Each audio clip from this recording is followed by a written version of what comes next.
அனைவருக்கும் வணக்கம். என் பேர் சந்தியா. நான் எல்லாரும் மாதிரியும் பிஸ்னஸோ அதெல்லாம் பண்ணலை. இப்போ தான் 11ஆம் வகுப்பு படிக்கிறேன். அதனால இந்த வயசில் எனக்கு இந்த கையில் சர்டிஃபிகேட் கிடைக்க வேண்டியது இவர் எனக்கு செஞ்சது வந்து மிகப்பெரிய புண்ணியம் தான் நான் சொல்லுவேன். ஏன்னா இந்த வயசில் இந்த சர்டிஃபிகேட் நான் என் கையில் பார்க்குறேன்னா நான் என்ன பண்ணியிருக்கேன், என்ன புண்ணியம் பண்ணியிருக்கேன்றதுலாம் எனக்கு தெரியல. பட் இந்த சர்டிஃபிகேட் என் கையில் கிடைச்சிருக்கு. எனக்கு அதுவே பெரிய சந்தோஷமா இருக்கு. அது மட்டும் இல்லாமல் இங்கே வந்து நான் பழகக்கூடியதுக்கு எனக்கு வந்து இந்த ஆர்வத்தை தூண்டின மாதிரி இப்போ சார் சொன்னார்ல, அந்த ஒரு படம் ஒன்று தூண்டி விட்டுச்சு அப்படின்னு சொன்னீங்களே, எனக்கு வந்து 7ஆம் அறிவு படம் தான் தூண்டி விட்டுது என்ன. நானும் எங்கள் அம்மா கிட்ட சின்ன வயசுல 7 வயசு ஒரு 6-7 வயசு பார்த்துட்டு வந்து சொன்னேன், நான் போதி தர்மர் மாதிரி தான் வருவேன் அப்படின்னு சொல்லிட்டு எங்கள் அம்மா கிட்ட சொல்லிட்டு இருந்தேன். ஸோ அப்போலேருந்து இந்த வர்மா வந்து எனக்கு படிக்கணும்னு ரொம்ப ஆசை.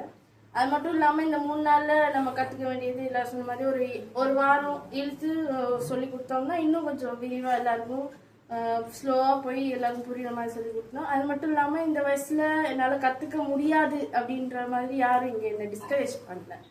எல்லாருமே என்கரேஜ் பண்ணி ஓகே தான் விட்டாங்க. அது மட்டும் இல்லாமல் இங்கே இருக்க எல்லாருமே நான் பண்ண தொந்தரவுகளை தாங்கி கொடுத்து உங்கள் சகோதரி மாதிரி ஒரு மகள் மாதிரி என்னை வச்சு பார்த்துக்கிட்டதுக்கு ரொம்ப நன்றி. எல்லாமே சாப்பாடு போட்டாங்க நன்றி, எல்லாருக்கும் நன்றி. முக்கியமாக ஒரு பெரிய தேங்க்ஸ் யாருன்னா மாஸ்டருக்கு பெரிய தேங்க்ஸ்.